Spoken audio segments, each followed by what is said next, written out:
저희는 댄스 보겠습니다. 마테이 쓰지고 갈라바 두바스 뽀르고도 두바이스 쓰지고 있었죠. 마테이 쓰지고 갈라바 두바이스 뽀르고도 두바이스 쓰지고 있었죠.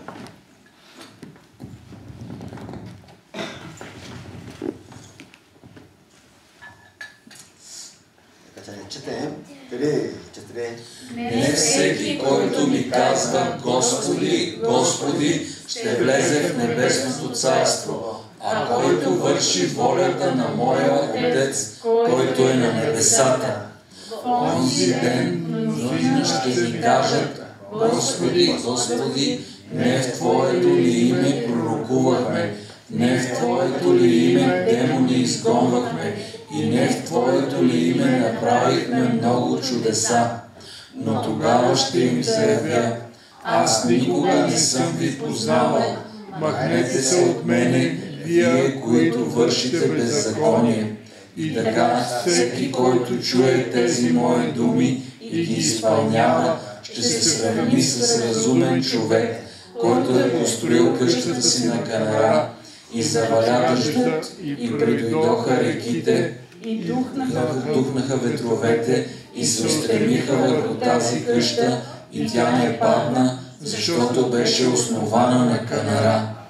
Не всеки, който чуе тези мои думи и не ги изпълнява, ще се сравни с неразумен човек, който построи къщата си на пясък, и заваля дъждът, и придойдоха реките, и духнаха ветровете, и се устремиха върху тази къща, и тя падна, и падането й беше голямо. Амин. 기본에 충실한 인생이라 제목으로 같이 읽어봤습니다. Нека да бъдем заедно благословени, размишлявайки върху темата живот верен на основата.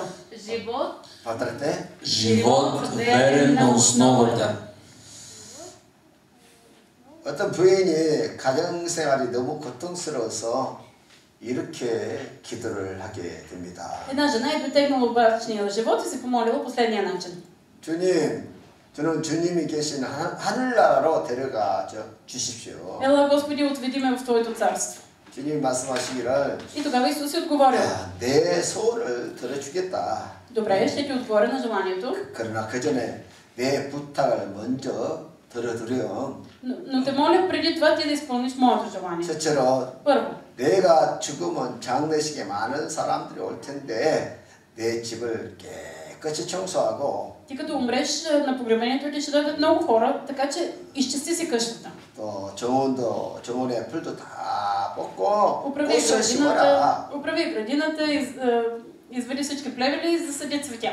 둘째는 어린 자식들이 엄마의 사랑을 간직할 수 있도록 특별한 음식을 만들어주고 За да могат децата да запомнят твоята любов, майчината любов, приготвя им специално ядене.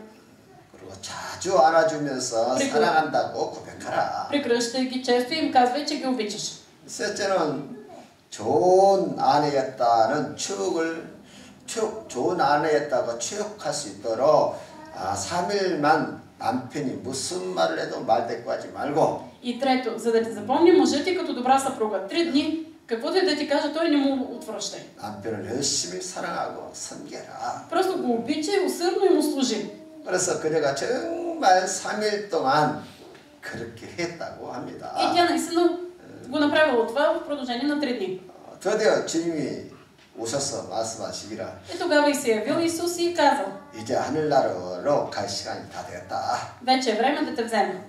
그래서 그녀가 이제 떠나기 전에 집안을 이렇게 한번 돌아봅니다. Обаче преди да тръгне, тя се огледала из къщи. 정원은 아름답게 가꾸어져 있었고 Гледа градината толкова красива. 집안은 깨끗하게 잘 정돈이 되었습니다. къщата много чиста. 또 남편과 자녀들의 얼굴에서는 전에는 없었던 웃음꽃이 쫙 피어나는 것이었습니다. Децата и мъжи толкова щастливи, усмихнати, нещо, което не се е случвало преди. 여인은 생각합니다. И тя се замислила: 내 집이 이렇게 좋아졌구나. домът ми е толкова хубав. 가기 싫다. Не искам да си ходя сега. 이처럼 기본에 충실할 때 가정의 행복이 회복된다는 것입니다. Какво означава това, че когато основата е стабилна, има щастие в дома? 우리가 건강한 신앙생활을 하기 위해서는 가장 중요한 것이 기본으로 돌아가는 것이죠. Но и най-важното в нашия живот на вяра е ние да се върнем към основата. 신앙생활에 갈등이 일어나고 신앙이 성장하지 않을 때 빨리 기본으로 돌아가. Когато има конфликти, има застой в нашия живот на вяра, трябва бързо да се върнем към основата. 기업을 경영하는 데 있어서 1, 10, 100이라는 법칙이 있어요. Например, при управлението на бизнес има един принцип, който е 1, 10, 100. 설계 단계에서 잘못을 바로잡아서 기본을 철저히 하게 되면 비용이 1달러가 들어가고. Какво означава това? Ако грешката бъде хваната още в момента на проектирането и бъде оправена, това ще струва $1. 설계 이제 제조 과정, 만드는 과정에서 잘못을 바로잡게 되면 비용이 $10가 들어가고. Ако в процеса на изработка на продукта е открита грешката, това ще струва $10. 고객의 손에서 불량품이 발견되어서 바로잡게 되면 비용이 $100가 들어간다는 것입니다. Но ако в ръцете на потребителя достигне дефектен продукт, за да бъде поправен той, ще струва $100. 그러니까 기본에 무시하면 $1 비용이 들어갈 것을 $100 낭비를 하게 된다는 말이지요. Какво означава това, че ако не бъдат нещата спрямо основата, то тогава нещо, което може да струва $1, ще струва $100. 현재 삼성이 세계적인 기업이 된 배경에는 스마트폰 하행식이 있었던 그 사건 때문입니다. Днес фирма Samsung е много известна компания, обаче в историята на тази компания стои едно масово изгаряне на телефони. 삼성전자가 무선 전화기 애니콜을 만들어서 전 세계에 판매하게 되었습니다. Фирмата Samsung произвежда първите си смартфони Anycom. 그런데 세계 곳곳에서 불량품이 발견되게 되었던 것이지요. обаче изведнъж се оказва, че на много места има дефектни продукти. 그래서 급하게 회사에서 조사해 보니까 생산한 무선 전화기의 2%가 불량품이었던 것이죠. правят проверка и разбират, че 2% от всички произведени смартфони са дефектни. 그럼 보통 사람 같으면 그냥 눈 딱 감고 그냥 다 팔 거 아닙니까? Един обикновен човек просто би се затворил очите и ще продължи да ги продава. 왜? 기껏해야 불량품이 2%니까. защото дефектните продукти са едва 2%. 근데 이병철 회장이 시장에 판매된 모든 스마트폰을 다 회수했어요. Само, че директор на фирма Samsung, Ки Бьонг Чол, изтегля от продажба всички телефони. 그리고 2,000명의 직원들이 보는 앞에서 500억 상당의 이 모든 스마트폰을 불태웠던 것이죠. И пред всичките 2000 служители той изгаря телефоните на стойност $50 милиона. 이때 이병철 회장이 말하기를 И тогава директора на фирма Samsung казва: 품질은 나의 인격이고 자존심이다. Качеството, това е моя характер и моята съвест. 소비자한테 돈 받고 물건을 파는데 불량품을 팔면 미안하지 않느냐? Не ви ли е срам да продавате дефектен продукт на потребител? 한 명이 한 대를 갖는 시대가 온다. Идва време, в което всеки един човек ще има смартфон. 다시 힘을 다해서 안제품을 만들어라. Нека да се обединим и да направим съвършен продукт. 그렇게 해서 만들어진 것이 갤럭시 시리즈, 지금 우리가 쓰는 그 핸드폰이에요. И след това бива произведена смартфон линията Galaxy.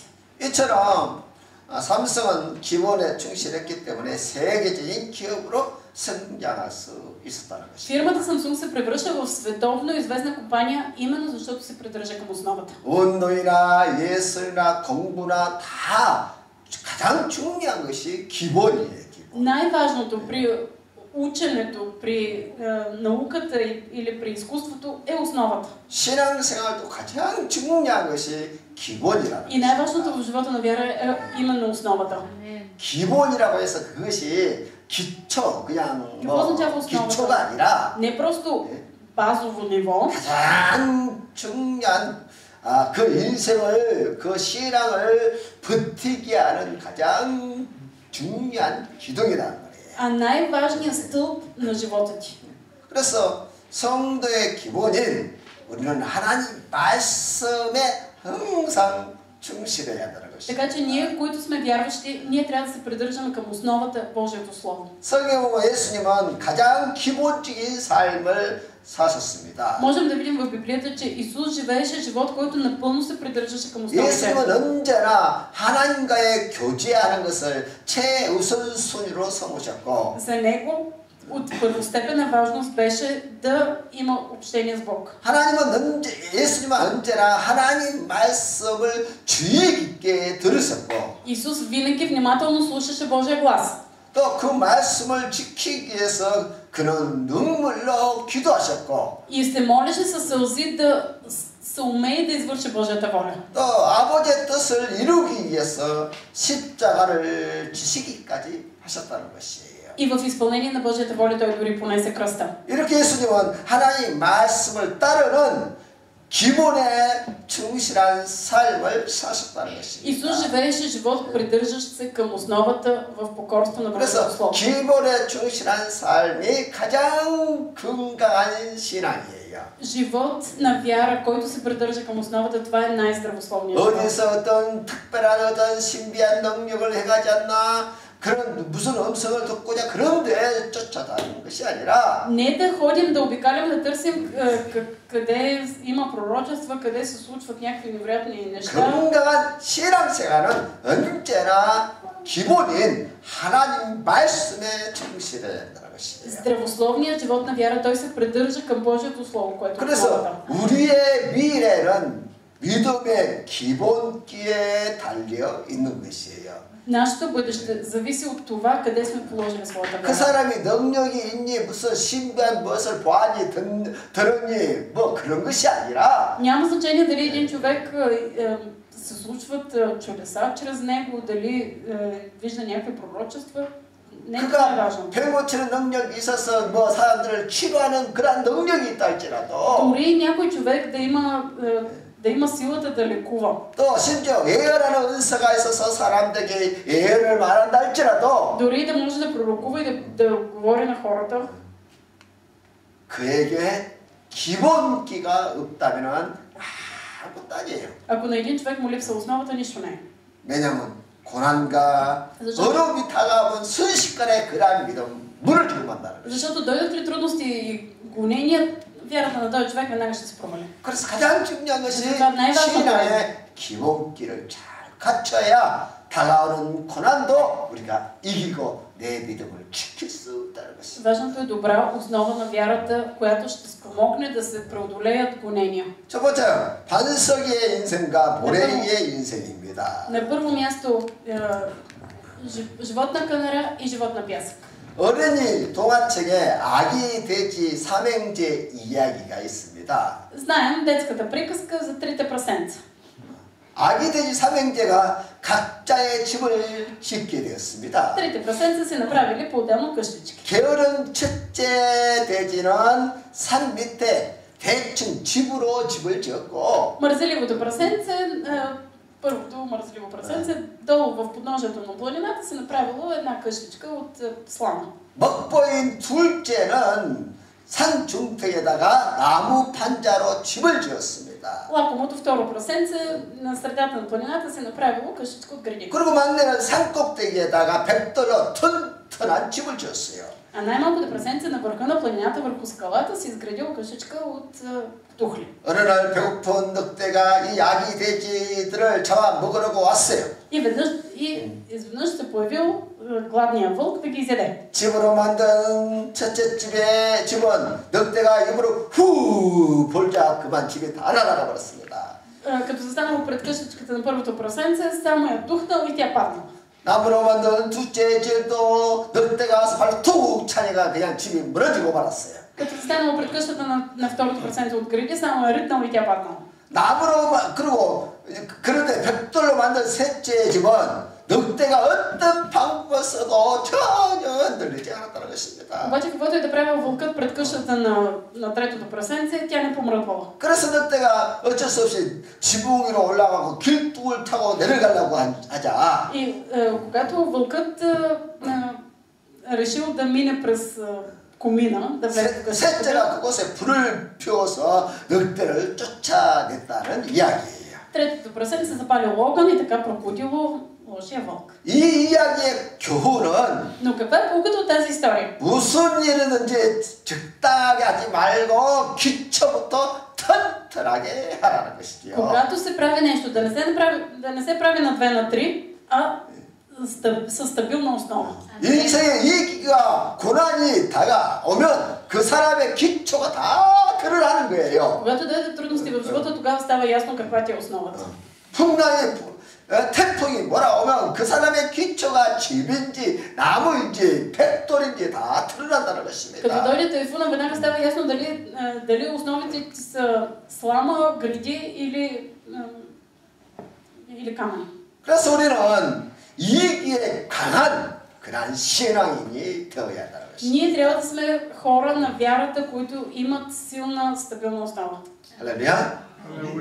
국가도 모래 위에 세운 나라가 있고 반석 위에 세운 나라가 있습니다. Има също така и държави, които са изградени върху канара или държави върху пясък. 한 제자가 공자에게 찾아와서 질문하기를 정치가 무엇입니까? Един последовател на Конфуций отишъл при него и го попитал какво е политика. 공자가 말하기를 식량이 풍족하고 군사가 충분하고 백성의 신뢰를 받는 것이다. И Конфуций му отговарял, политика това е да има изобилна храна, силна военна мощ и доверие на народа. 제자가 묻기를 셋 중에 하나를 버려야 한다면 무엇을 버려야 합니까? Така ученикът го попитал, ако от трите трябва да отхвърлим едно, което? 군사를 버려라. И той казал, изхвърлете военната мощ. 둘 중에 하나를 더 버려야 한다면 무엇을 버려야 합니까? А от двете неща, ако едното трябва да го изхвърлим, което? 식량을 버려라. Изхвърли изобилието на храна. 왜냐하면 옛날부터 국가의 재난이 발생하면 국민들은 굶어서 죽기도 한다. Защото казвам, в едно време, когато са се случвали бедствия, случвало се народа да измира от глад. 근데 만약 백성들의 신뢰를 얻지 못하면 그 나라는 결국 무너지고 마는 것이다. Но ако в тази държава липсва доверие на народа към страната, то тогава самата страна изчезва. 그마치 국가를 운영하는 데 있어서 국민의 신뢰를 받는 것이 중요하다는 이야기죠. Какво означава това, че най-важно при управлението на една страна това е доверието на народа? 건강하고 든든한 국가를 행사하는 데 가장 중요한 기초가 바로 신뢰라는 신뢰. Най-важното, за да има една стабилна правова държава, това е доверието на народа. 근데 현대 정치는 순서가 다 거꾸로 돼 있죠. Обаче виждаме, че напоследък в политиката редът е съвсем разменен. 가장 먼저 신뢰를 버립니다. Политиците първо отхвърлят доверието на 다음은 народа, 경제를 버립니다. отхвърлят дори икономиката 체육까지 붙잡고 있는 것이 군사력이라는 거예요. и най-накрая се хващат за военната сила. 물론 고대 사회와 현대 사회는 뭐 비교할 수 없을 정도로 다른 것들이 많이 있지만은 Да, разбира се, има много неща, които не можем да сравняваме в историята в миналото и в настоящето. 그러나 그러한 가르침에서 우리가 배울 교훈이 있다는 거예요. Но има pouка, която можем да извлечем. 근데 군사력이 얼등했던 에스로엔이나 또 독재 국가들이 다 무너졌습니다. Виждаме, че в историята, че държави като бившия Съветски съюз или тоталитарните държави, които за тях е бил приоритет военната мощ, те са се провалили. 그리고 경제력을 쫓아갔던 그런 많은 국가들도 뭐 심한 빈부격차, 부정변에서 나라들이 무너졌습니다.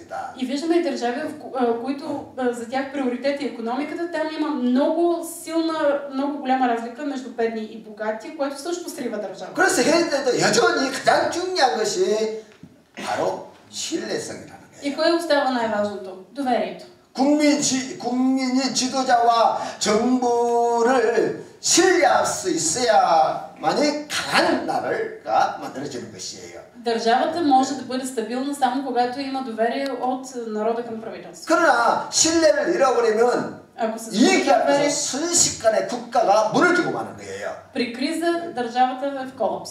언제나 이익이 오면 그 나라가 얼마나 강한 나라인지 허술한 나라인지 금방 드러납니다.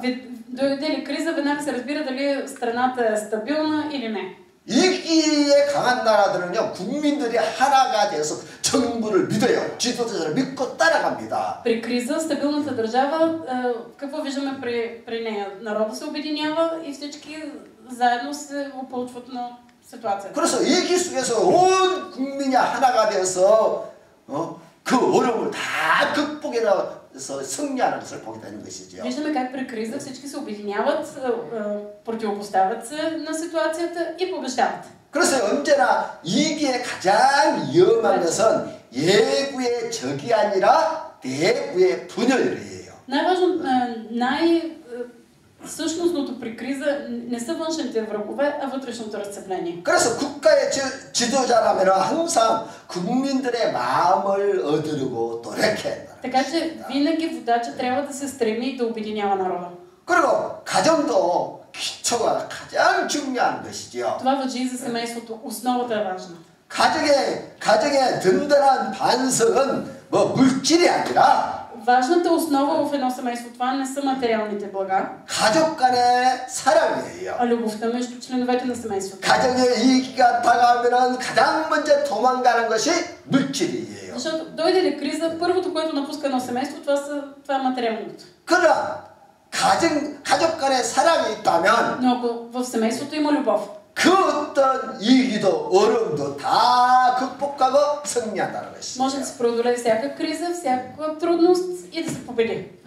그렇지. 세준나에서 끌어봐 뿌려보시죠. 드레.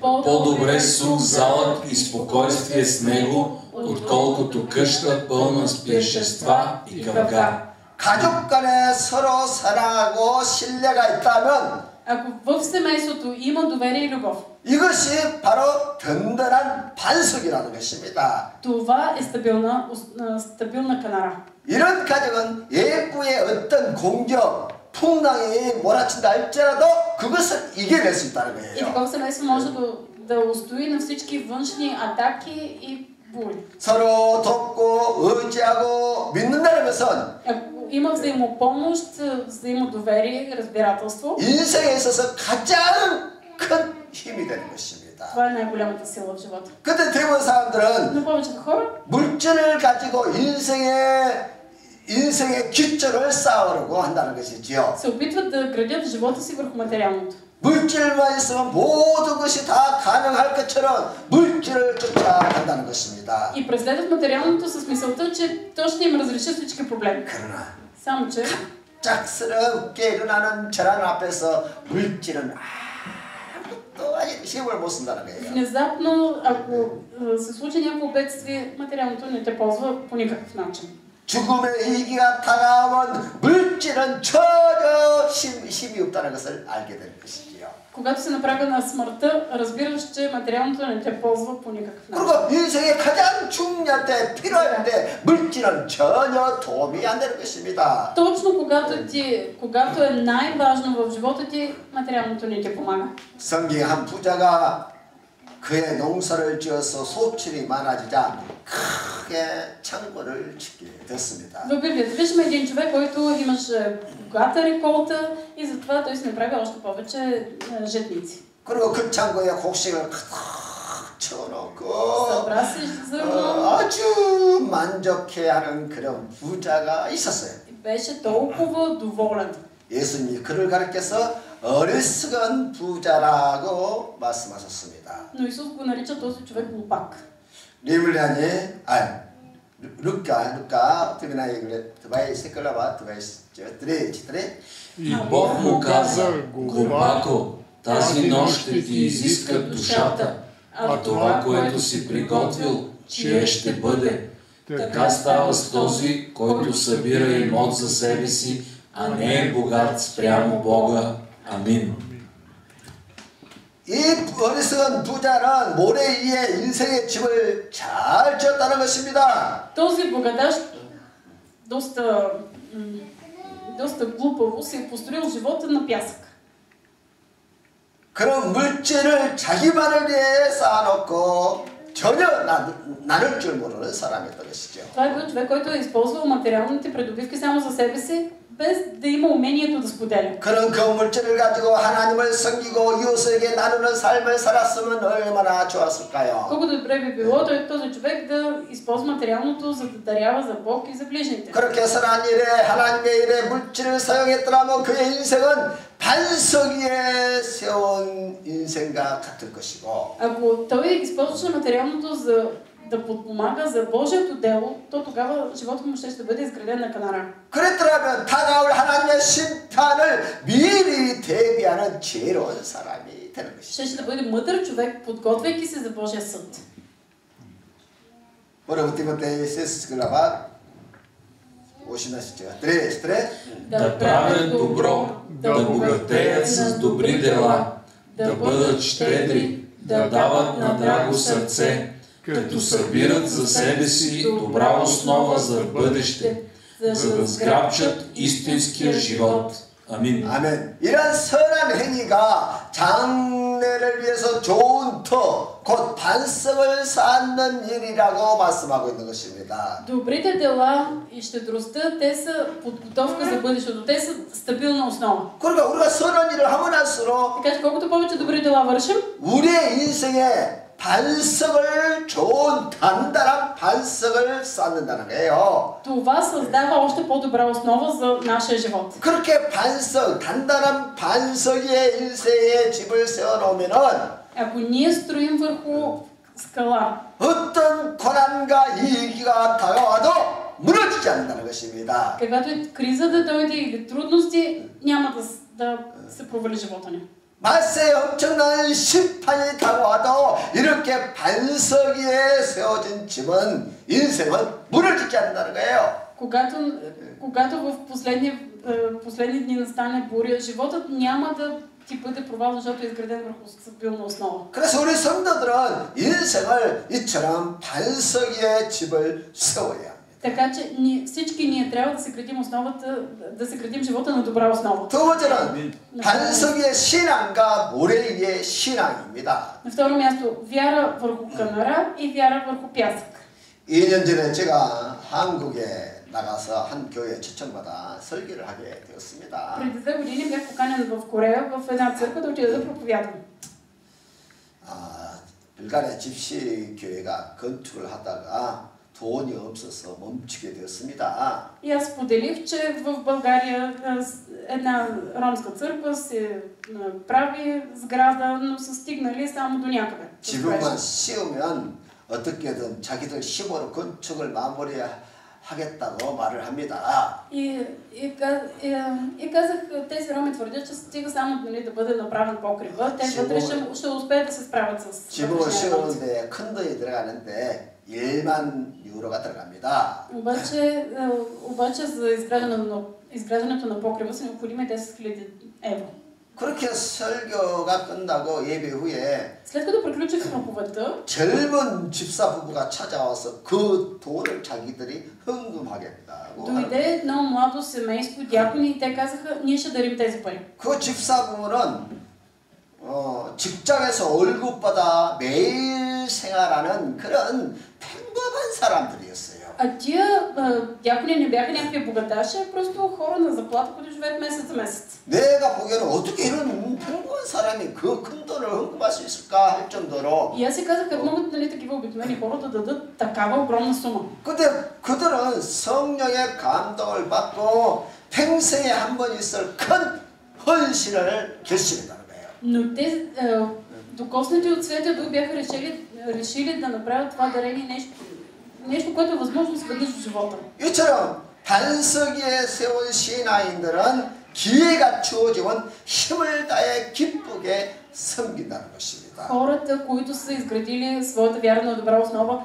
когато им се отдаде възможност, те те се посвещават. 기쁜 마음으로 힘을 다해서 봉사하는 것이고 С радост, с увереност те служат. 즐거워하며 힘을 다해서 사역을 감당하는 것입니다. С радост, с цялата си сила те вършат своето служение. 그런데 어리석은 신앙인들은 꼭 그 기회를 놓치고 난 다음에 후회하면서 이런 말을 합니다. Изпускат възможността и след това съжаляват и казват: 그때 헌신했으면 좋았을걸. и колко добре щеше да е тогава да бях проявил повече доверие. 그래서 우리는 후회하는 그런 신앙생활을 하는 것이 아니라 Нека да не живеем живот на вяра, в който съжаляваме. 지혜로운 성도가 되어서 기회가 있을 때 헌신하는 성도가 되어야 된다. Но да бъдем мъдри вярващи, когато ни се отдаде възможност да се посветим. 아멘. Амин. 기회가 있을 때 우리는 봉사하는 것이에요. Когато имаме възможност да служим, 힘이 있을 때 전도하는 것입니다. докато имаме сили да благовестваме, 내가 내 손에 가진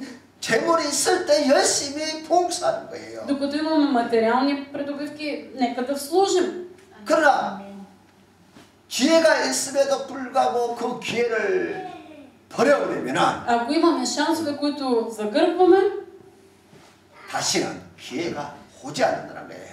няма да имаме отново шанс. 왜냐하면 우리 인생이 너무 짧아. Защото животът ни е твърде кратък. 이 30대, 40대 그 능력이 평생 가는 것이 아니에요. Нашата сила, която имаме, когато сме на 30, на 40, тя не продължава цял живот. 한감을 맞이하고 은퇴하는 순간 모든 나의 능력은 다 수dom이 되고 마는 것이에요. Изведнъж като се пенсионираме, като остареем, и силите няма да не достигат. 그때부터 후회밖에 안 남아. И тогава единственото, което ни остава е съжаление. 아 그때 했으면 좋았을걸. 맨날 그런 후회하는 소리만 해. И започваме да се повтаряме само думи на съжаление. Тогава какво беше, ако аз бях направил? 정상에 있을 때, 힘이 있을 때, Така че, докато сме навърху, докато имаме сила, докато имаме уменията, 그때 기회를 잘 잡아서 нека да се хващаме за 헌신하는 възможността. 사람이 반석에 세운 신앙이다. Човек, който служи по този начин, той е мъдър човек, поставил живота си на канара. 구체적으로 반석에 세운 신앙이 되면은 И сега да видим конкретно, как ние да изградим живота си на основата. 가장 먼저 신앙 고백이 분명해야 На 합니다. първо място трябва да има много ясна изповед на вяра. 따라서 신앙 고백이 분명해야 한다. Нека да повторим, да има ясна изповед на вяра. Да има ясна изповед на вяра. 오늘 날 예수님이 제자들에게 질문합니다. 너희는 나를 누구라고 하느냐? Един ден Исус попита своите ученици: как казват хората, кой са вас? 베드로가 고백합니다. 주는 그리스도이시여 살아계신 하나님의 아들이십니다. Тогава Петър изповяда: ти си Христос, син на живия Бог. 그러자 주님께서 И 말씀하시기를 тогава Исус му каза: 너는 베드로라. ти си Петър. 내가 이 반석 위에 내 계율을 세우리니 음부의 권세가 이기지 못하리라. И върху тази канара ще изградя моята църква и портите на ада няма да й наделеят. 주님께서는 베드로의 그 신앙 고백 위에 내 교회를 세우시겠다고 말씀하신 것이죠. Исус каза, че ще изгради своята църква върху изповедта на Петър. 교회는 이처럼 주님에 대한 분명한 신앙 고백 위에 세워지는 것입니다. Църквата се изгражда върху ясна изповед на вяра. 교회는 예수님을 그리스도로 주님으로 하나님의 아들로 고백하는 사람들의 모임이에요. Църквата е събрание на хора, които изповядват Исус Христос за Божия Син. 그래서 우리 신앙 고백이 분명해야 우리가 흔들리지 않는 것이고 Когато ние имаме ясна изповед на вяра, няма да се поклатим. 그 신앙 고백이 분명한 사람을 향해서 교회라고 말하는 것이에요. И събранието на хора с тази ясна изповед на вяра, това е църквата. 있습니까? Вярвате ли, че е така? 우리에게 분명한 신앙 고백이 있어야만이 마지막 때에 다가올 대환란 핍박을 우리가 이길 수가 있는 거예요. Само когато имаме ясна изповед на вяра, ние ще устоим в гоненията в последните дни. 하나님은 뜻대로 우리에게 고난과 어려움을 갖다 주면서 우리의 신앙 고백이 진짜인지 가짜인지 테스트를 하는 것이죠. Понякога Бог ни изпитва чрез страдания, гонения, за да провери дали нашата изповед на вяра е истинска. 어려움이 다가오면 신앙 고백이 분명하지 않는 사람은 다 떨어져 나가버립니다. Когато дойдат трудности, хората, които нямат ясна изповед на вярата, изостават. 그렇지 신앙 고백이 중요해요. До такава степен е важна изповедта на вяра. 반석위에 흔들리셨다는 것은 내 신앙 고백이 분명하다는 거예요.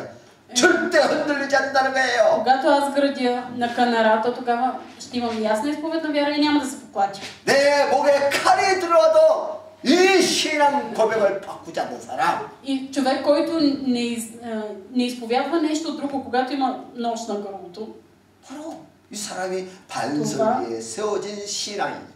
е човек на вярата, който е изградил живота си на канара. 할렐루야. 그런 사람이 마지막 때 대할 때 다 승리할 수 있다는 И 거예요. такъв човек в голямата скръб ще устои. 할렐루야. 지금 우리의 삶은 다 테스트에 불과해. Сега животът ни е просто един изпит.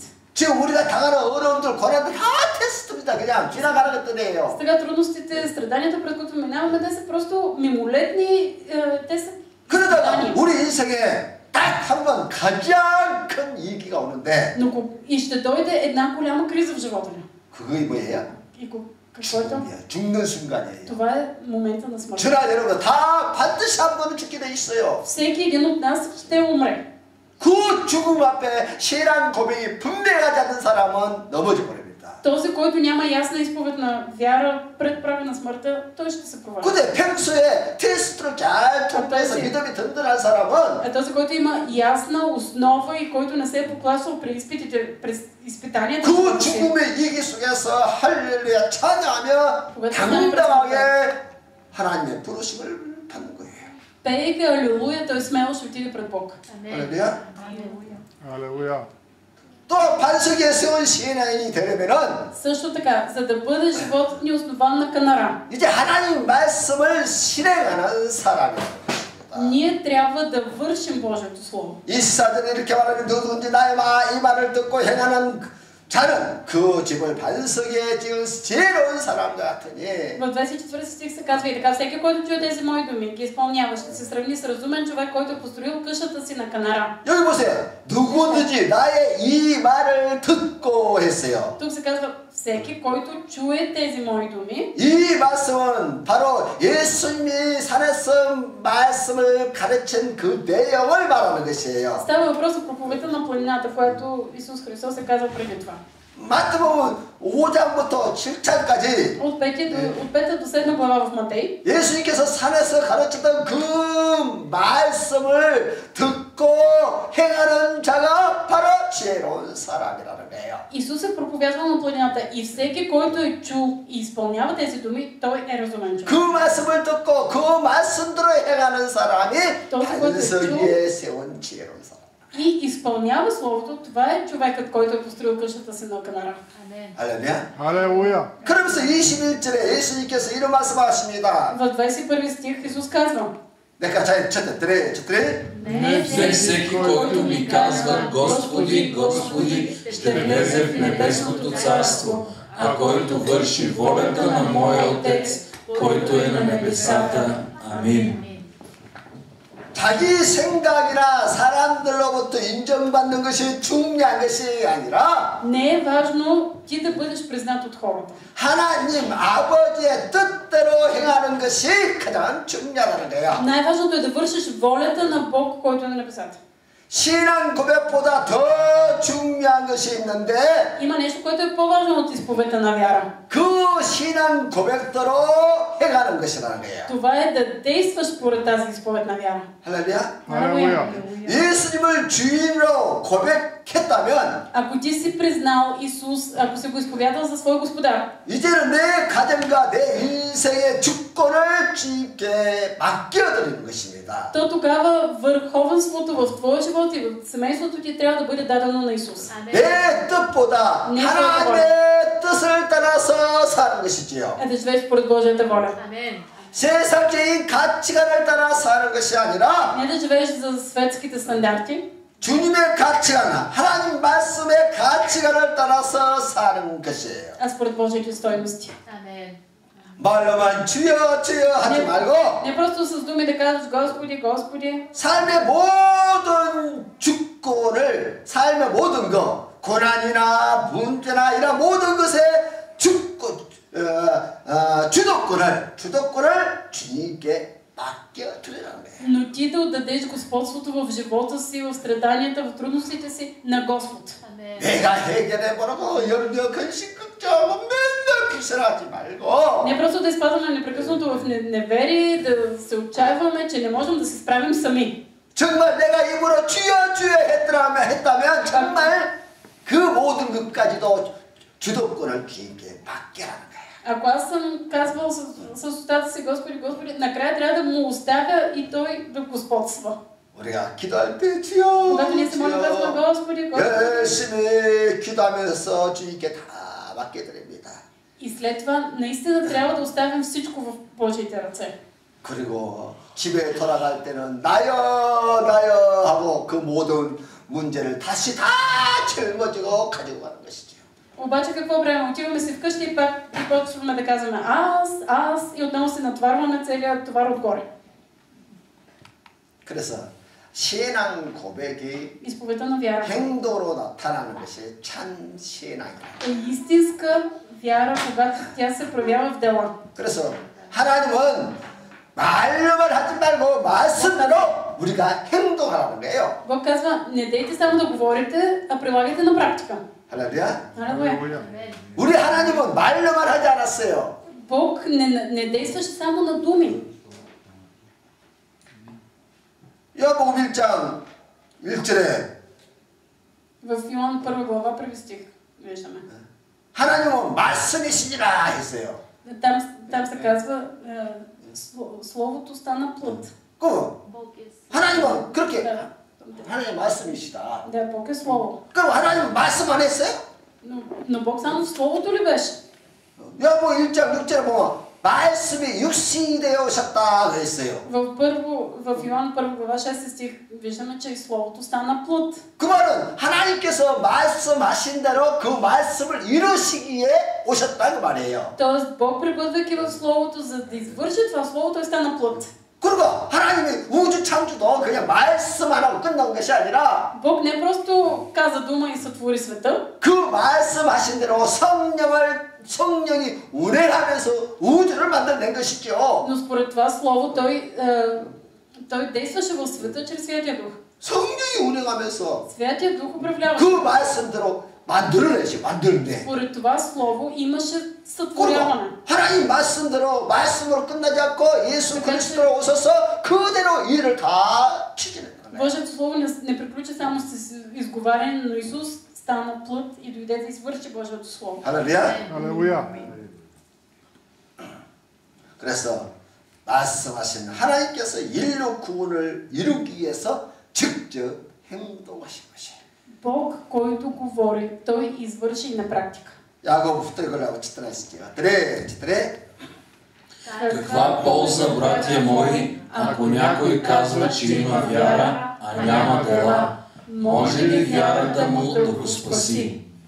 듣기만 하고 행하지 않는 신앙은 아무 소용이 없다 그 말입니다. Няма никаква полза, ако само говориш, а обаче нямаш дела. 100번 듣는 것보다 한 번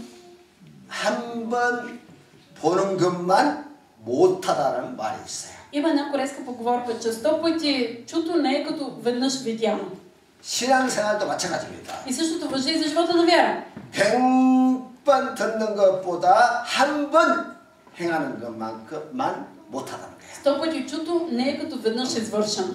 그러므로 지금 교회에서 말보다 행동할 때인 것이지요. Така че сега в църквата е време не само да говориш, но да действаш. 우리는 하나님의 감동 주시면 행동하고 Когато Бог ни докосне, да действаме. 또 행동하면서 기도하는 것입니다. Докато действаме, да се молим. 그러면 하나님께서 그 행동이 이루어질 수 있도록 우리에게 능력도 주시고 은사도 주시는 И 것입니다. тогава Бог ще дава сила и таланти, за да извършим това, за което се молим. 그냥 교회만 지키고 앉아 있는 것이 아니라 Не просто да се опитваме да пазим църквата, 주님의 말씀에 행동할 때라는 것이. но сега е време, в което ние да се покоряваме на Божието Слово. 주님 앞에 나왔던 한 부자 청년은 영생에 대한 소망을 가지고 있었습니다. Един богат младеж, който се тревожеше за вечния живот, отиде при Исус. 그 청년은 부자였습니다. Той беше богат младеж. 그러나 그가 영생의 길을 가지 못한 이유가 있는데 Обаче имаше една причина той да не стигне до вечния живот. 영생에 대한 소망은 있었지만 Той имаше 그가 надежда за вечния живот, 행함이 없었다는 거예요. обаче му липсваха дела. 예수께서 Исус му каза, 말합니다. 너는 가진 재물을 가난한 자들에게 주고 너는 나를 따르라. каза му, раздай имота си на сиромасите, ела и ме следвай. 그러자 그 청년은 그 말씀을 듣고 근심하며 자기 길로 갔더라고 있어. Обаче се казва в Библията, че той си тръгна наскърбен. 물질들에 대한 사랑 때문에 заради любовта, 그의 신앙은 영생의 길에서부터 멀어졌던 것이지요. заради любовта към материалното, неговата вяра се беше отклонила от вечния живот. 이것은 거지 돼야만이 예수를 따를 수 있다 그 말이 아니에요. Това не означава, че човек може да последва Исус само ако е бедняк. 삶의 우선순위가 무엇이냐? Важното е къде е приоритет в живота ти. 우주 만물 다 하나님의 것인데. Защото небето и земята, те са Божии. 성경 한 율법학자는 Един законник в Библията 영생과 율법에 대한 지식이 있었습니다. имаше много знания за вечния живот. 그렇다고 당연히 사마리아인들도 사랑했어야 했습니다. което означаваше, че той трябваше да обича и самаряните.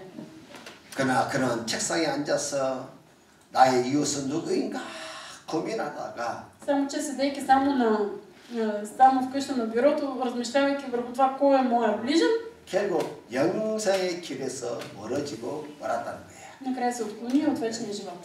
그는 너무 생각이 많다 보니까 행동하지 못했다는 거예요. Това е човек, който в многото си мислене накрая нямал дела. 그래서 성경은 이런 사람을 향해서 바로 신앙의 집을 모래 위에 세운 어리석은 사람이라. И Библията нарича такива хора глупави, които градят живота си на пясък. 그래서 이제 결론적으로 말하겠습니다. Затова нека да стигнем до извода. 반석 위에 신앙의 집을 지은 사람은 신앙 고백이 분명해야 돼요. Този, който е изградил живота си на вяра върху канара. На първо място, той трябва да има ясна изповед на вяра. 인생의 어떤 고난과 위기와도 신앙 고백이 분명해야 합니다. И тази изповед на вяра да бъде стабилна, каквито и трудности и кризи да дойдат в живота. 총을 내 목에 내 몸을 향해서 총을 겨눈다 할지라도 Дори 신앙 고백이 분명해야 돼요. Дори и пистолетът е насочен към тебе, трябва да имаш ясна изповед на вяра. 아멘. 그런 사람만이 말세에 대환란 때 승리하는 것이다. Само такъв човек в последно време при голямата скръб ще устои. 그 대환란을 지나야 바로 구원의 문으로 들어가는 것인데. Защото голямата скръб, това е пътя към вечния живот. 신앙 고백이 분명하지 못하면 그 Ако ти нямаш ясна изповед на 박해와 핍박 앞에서 넘어지고만. и страдания, такъв човек ще се провали. 역사에 그런 일들이 많이 있었어요. Виждали сме много такива случаи през историята. 여러분 다 알았잖아요. 공산제가 일어나지 어떻게 됐습니까? Какво се случва, когато настъпва комунизъм? 공산당의 박해로해서 교회가 무너질 때 얼마나 많은 크리스찬들이 배반자가 되었습니까? Когато се надига комунизма, затварят се църквите, толкова много християни стават предатели. 그 많은 사람들이 교회를 다녔지만 신앙 고백이 분명하지 않으니까 다 넘어져요. 다 없어져. Толкова много хора се разотиват, се разбягват, защото може от дълго време да са били в църквата, но не са имали ясна изповед на вяра. 반석 위에 신앙의 집을 지은 사람은 Но този, който се построил живота на вяра върху канара, 그 신앙 고백대로 행동을. той ще действа според своята изповед на вяра. 아멘. 할렐루야. 이유를 따라 가지 않고 하나님의 말씀을 따라 행동하는 것이에요. Няма да ходи след облагите, а след Божието Слово. Амен. 감상적으로 묵상하는 신앙이 아니라 И неговата вяра няма да бъде просто съзерцателна вътре в себе си, 말씀을 따라 행동하는 것이에요. но ще бъде приложена на действие. 말로만 하는 신앙이 아니라 Не вяра на 행동하는 думи, 신앙. а вяра на дела. Амен. 행동으로 사랑하십시다. Нека да обичаме на дело. 행동으로 헌신하십시다. Нека да се посветим на дело. 행동으로 전도하십시다. Нека да благовестваме реално. 아멘. 예수님은 제자들의 그 더러운 발을 말로만 씻은 것이 아니라 직접 자기 손으로 그 발을 씻었어요. Исус не е измил краката на учениците си на думи, а реално, действително ги изми с ръцете си. 이런 믿음의 행동이 바로 반석에 세운 신앙이라고 주님은 말씀하고 계십니다. И такова дело на вяра. Това е живот, изграден върху канара. 반석 위에 세운 인생, 반석 위에 세운 신앙인들이 되시기를 주님으로 축복해 드립니다. Благославяме в името на Исус вашия живот и вашия живот на вяра да бъдат изградени върху канара. 아멘. 아멘. Амин. 할렐루야. Алелуя. 우리는 주님만 따라가면 됩니다. Ние просто трябва да следваме Исус. 아멘. 주님께서 가시는 것처럼 우리도 그것을 따라서 그대로 행동에 옮기면 돼요. И просто следвайки го да приложим на действие това, което той казва. 할렐루야. 그러면 동일한 역사가 И тогава ще 일어나는 것이죠. стават същите неща. 할렐루야. 잘해서 일어나세요. Нека да се изправим.